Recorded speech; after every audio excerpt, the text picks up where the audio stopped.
কেমন আছেন আপনারা? আর মাত্র দুদিন বাকি, তাই না? নির্বাচনে 1 তারিখে নির্বাচন দেখে নেন। মনে হচ্ছে না এবারে শেষ হলে বাঁচি, নির্বাচনটা হয়ে যাক। এটা বেশিরভাগ বুঝতে দলের কর্মীরা 3 মাস ধরে যে লড়াইটা চলছে, এই নির্বাচনটা কবে শেষ হবে, কবে শেষ হবে, কবে শেষ হবে। এই ফাইনালি 1 তারিখে 1 জুন ফাইনালি সমস্ত নির্বাচন শেষ হবে। কারণ আমি এটা বুঝি, কারণ আমারও 25 মে নির্বাচন ছিল। যেদিন নির্বাচন শেষ হয়েছে সেদিন আমরা নিশ্চিন্তে শ্বাস নিলাম। এই 3 মাস ধরে টানা প্রচার দেখেন। 1 জুন নির্বাচন, তাই তো? সঙ্গে আছেন তো? বাপিদাকে আশীর্বাদ করবেন তো? আমার মনে হয় ভোটের চেয়ে বেশি দরকার সেটা হচ্ছে আপনাদের আশীর্বাদ, আপনাদের দোয়া। এতগুলো মানুষের আশীর্বাদ এবং এতগুলো মানুষের দোয়া যদি বাপিদার প্রতি থাকে, তাহলে এই নির্বাচন শুধু নয়, উনি জীবনে অনেক অনেক অনেক লড়াই জিতে যাবেন যদি আপনারা ওনার পাশে থাকেন। আরেকবার জিজ্ঞেস করছি, বাপিদার পাশে আছেন? বাপিদার পাশে আছেন তো? ধন্যবাদ। নির্বাচন আসলে আমার কাছে নির্বাচন মানে আপনারা কাকে বেশি বিশ্বাস করবেন, কোন দলকে বেশি বিশ্বাস করবেন, কোন প্রার্থীকে বেশি বিশ্বাস করবেন, তাদের কথাকে কত বিশ্বাস করবেন, তাদের প্রতিশ্রুতিকে কতটা বিশ্বাস করবেন। এটাই নির্বাচন। যে দলের নেতা এবং তাদের কর্মীরা আপনাদের আপদে বিপদে, আপনাদের খারাপ সময় পাশে থাকবে, আমার মনে হয় সেই দলকে জেতা উচিত, তাই তো? এবারে আমি 10 বছর ধরে রাজনীতিতে আছি। ইনফ্যাক্ট আমার মনে হয় আপনারা সবাই আমার চেয়ে বেশি রাজনীতি বোঝেন, তাই তো? হ্যাঁ, আমি হ্যাঁ বলছি। এই প্রশ্নটা যখন দেখবেন উত্তরটা খুব সহজ, যে কোন দল প্রতিশ্রুতি দেয় ভোটের আগে, ভোটে যেতে এবং প্রতিশ্রুতি রাখে, এবং কোন দল ভোটের আগে প্রতিশ্রুতি দেয়, ভোটে যেতে এবং তাদের দেখা পাওয়া যায় না। এটা যদি প্রশ্ন থাকে সেখানে একদম পরিষ্কার থাকবে তৃণমূল কংগ্রেস একমাত্র দল বাংলায় যারা প্রতিশ্রুতি দেয় ভোটের আগে, ভোটে যেতে এবং ভোটে জেতার পর সমস্ত প্রতিশ্রুতি রাখে এবং মানুষকে ভালো রাখে। আমরা মন্দিরের সামনে দাঁড়িয়ে আছি, তারা বললেন এই মন্দিরটা পাওয়া ভোলে বাবা এখানকার খুব জাগ্রত, এই মন্দিরটা খুবই জাগ্রত, তাই তো? আমিও ঈশ্বরে খুব বিশ্বাসী, যাবো 100%। আমিও ঈশ্বরে খুব বিশ্বাসী, কিন্তু এখন রাজনীতি হয়ে গেছে পুরো মন্দির মসজিদ নিয়ে, ধর্ম নিয়ে। আমার সেটা নিয়ে আপত্তি আছে। কে হিন্দু, কে মুসলমান, এইটা সব সময় দেখবে নির্বাচন আসে সেটা নিয়ে বেশি চিৎকার চেঁচামেচি হয়। নির্বাচনের সময় কোথাও যেন হিন্দুরা সবচেয়ে বেশি খারাপ অবস্থায় আছে, এইটা হয়। সমস্ত দলের একটাই কথা, কে হিন্দু কে মুসলমান। আসলে নির্বাচনটা কিসের জন্য জানেন? এই নির্বাচনটা হচ্ছে এই সমস্ত ধর্মকে যারা এক রাখবে, এই সমস্ত ধর্মের মানুষকে যারা সম্মান দেবে, তাদের জেতা উচিত। এইটাই নির্বাচনের সবচেয়ে পরম কাজ, সবচেয়ে পরম ধর্ম। কিন্তু না, এখন নির্বাচন দেখলেই মনে হবে যে জেতার পর কে কতগুলো মন্দির করবে, কে কতগুলো মসজিদ করবে, এটা হচ্ছে নির্বাচন। কিন্তু না, এই নির্বাচনটা সেই নির্বাচন নয় কে জেতার পর কে কতগুলো মন্দির করবে, কে কতগুলো মসজিদ করবে। এই নির্বাচনটা হচ্ছে জেতার পর কে কতগুলো স্কুল করবে, কে কতগুলো হসপিটাল করবে, কে রাস্তা করবে, কে নদীর বাঁধ বানাবে, কে সমস্ত ধর্মের মানুষকে এক করে রাখবে। এই নির্বাচনটা হচ্ছে সেই নির্বাচন। কিন্তু না, কাজের কথা নেই, কিন্তু ধর্ম এগিয়ে রাখবে। আমি আপনাদেরকে বলবো 2 দিন সময় আছে, ভেবেনি। আমি জোর করতে আসিনি কি আমি এসেছি আপনাদেরকে বাপিদাকে ভোট দিতে হবে, না না না না, এইটা আপনাদের গণতান্ত্রিক অধিকার।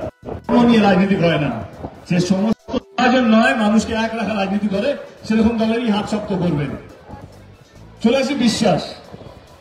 2014 আগে ছিলেন যে আপনারা যদি ভোট দেন তাহলে 15 লাখ টাকা প্রত্যেক মাস দিলেন, বছরে 2 কোটি চাকরি দেবেন। 2 কোটি চাকরি তো দূরের কথা, আজকে দাঁড়িয়ে দেশের মধ্যে চাকরির অবস্থা সবচেয়ে খারাপ জায়গায় দাঁড়িয়ে আছে স্বাধীনতার পর। যারা কথা দিয়েছিলেন ডিজেল পেট্রোলের দাম 40 টাকা 50 টাকা করে হবে, আজকে সেই ডিজেল পেট্রোলের দাম সেঞ্চুরি ছাড়িয়ে গেছে, 100 টাকা 110 টাকা। এবং অনেক অনেক অনেক প্রতিশ্রুতি দিয়েছিলেন। ওনারা বলেছিলেন ওনাদেরকে যদি কেন্দ্র সরকার নিয়ে আসা হয়, দেশের উপরে যে ঋণগুলো আছে সেগুলো কমিয়ে আনবে। আপনারা শুনলে অবাক হবেন, আজকে দেশের উপরে ঋণ স্বাধীনতার পর সব থেকে বেশি দাঁড়িয়ে আছে আজকে 2024-এ। তো ওনারা যেই প্রতিশ্রুতি দিয়েছিলেন একটাও রাখতে পারেনি। এবার চলে আসি আমি আমাদের সরকারের কিছু কথা আপনাদের সামনে। আমাদের সরকার, আমাদের দল গত 13 বছর ধরে রাজ্য সরকারে আছে। আমি 13 বছরের কথা বলবো না, আমি 3 বছরের কথা বলি। 2021-এ নির্বাচনের সময় আমরা গ্রামে গ্রামে গেছি দলের প্রচার করতে।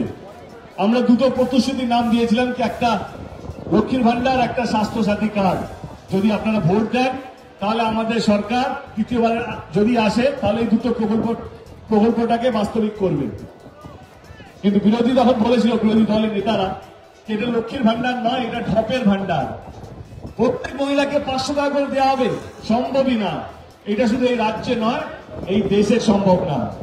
কিন্তু না, আপনারা আমাদেরকে বিশ্বাস করেছিলেন এবং প্রথমবার তৃণমূল কংগ্রেস 200টার বেশি আসন পেয়েছিল এবং তৃতীয়বারের জন্য মুখ্যমন্ত্রী হওয়ার 6 মাসের মধ্যে আমাদের নেত্রী, আমাদের মুখ্যমন্ত্রী এই লক্ষ্মীর ভান্ডার প্রকল্পটা বাস্তবিক করেছিল। এবং যেই লক্ষ্মীর ভান্ডার 500 টাকা দিয়ে শুরু হয়েছিল, আজকে সেই লক্ষ্মীর ভান্ডার 1000 টাকা এবং 1200 টাকা পাওয়া যাচ্ছে।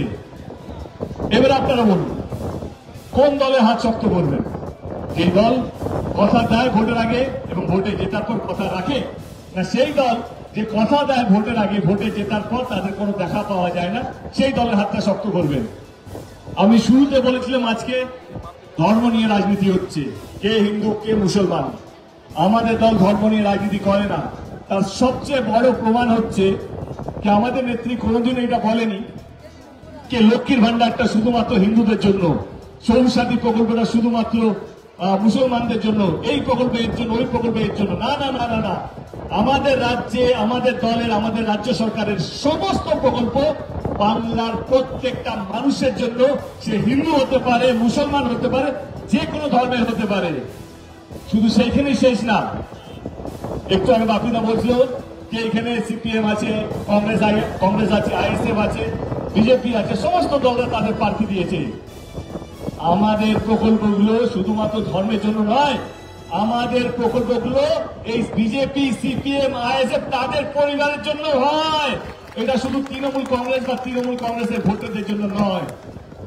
এইটাই তো একটা দলের কাজ হওয়া উচিত, এইটাই তো একটা সরকারের কাজ হওয়া উচিত, যে নিজের দলকে নয়, সমস্ত দলকে ভালো রাখা। শুধু হিন্দু ধর্ম নয় বা মুসলমান ধর্ম নয়, সমস্ত ধর্মকে আগলে রাখা এবং এক রাখা। ভোটের আগে আমরা ভাগ করে দিলাম, ভোটের পর বললাম না না আমরা সবাই এক আছি, তা নয়।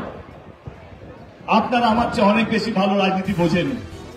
আমি আপনাদেরকে রাজনীতি বোঝাতে এত দূরে আসিনি, কিন্তু নিশ্চয়ই এটা বলবো যে ভোট দেওয়ার আগে সত্যি ভাববেন যে আজকে যেইভাবে রাজনীতি চলে গেছে, যেই জায়গায় পৌঁছে গেছে, সেইটাকে আটকাতে আপনারাই পারেন, আর কেউ পারে না। যারা ধর্ম নিয়ে রাজনীতি করে তাদের রাজনীতিটা বন্ধ করতে হবে। যারা মানুষকে বিভাজন করার রাজনীতি করে সেই রাজনীতিটাকে বন্ধ করতে হবে। যারা মানুষকে এক রাখে সেই রাজনীতির হাতটা শক্ত করতে হবে এবং যারা বাংলাকে ভালো রাখে সেই দলের রাজনীতির হাতটা শক্ত করতে হবে। 1 জুন আমাদের এখানে নির্বাচন। আমাদের প্রিয় প্রার্থী বাপিদা, আমি আপনাদের একটাই কথা বলবো, যদি আপনাদের মনে হয় আমাদের দল, আমাদের দলের নেতারা এবং কর্মীরা এবং আমাদের প্রিয় প্রার্থী বাপিদা আগামী দিনে এখানে কাজ করতে যাবে, তাহলে আপনারা জানেন ইভিএম মেশিনে কত নম্বর বাটন টিপে আপনারা ভোট দিতে চলেছেন, জানেন তো? কত নম্বর? কত? কারেক্ট, 3 নম্বর বাটন টিপে আমার এই ভাইটাকে বিপুল ভোটে জয়যুক্ত করবেন। ভালো থাকবেন। এরপর আরেকটা জায়গায় সভা আছে। অসংখ্য ধন্যবাদ। আপনারা এই কম সময়ের মধ্যে তবু আপনারা এসেছেন, তার জন্য মন প্রাণ থেকে আপনাদের সকলকে ধন্যবাদ। ভালো থাকবেন, দেখা হবে খুব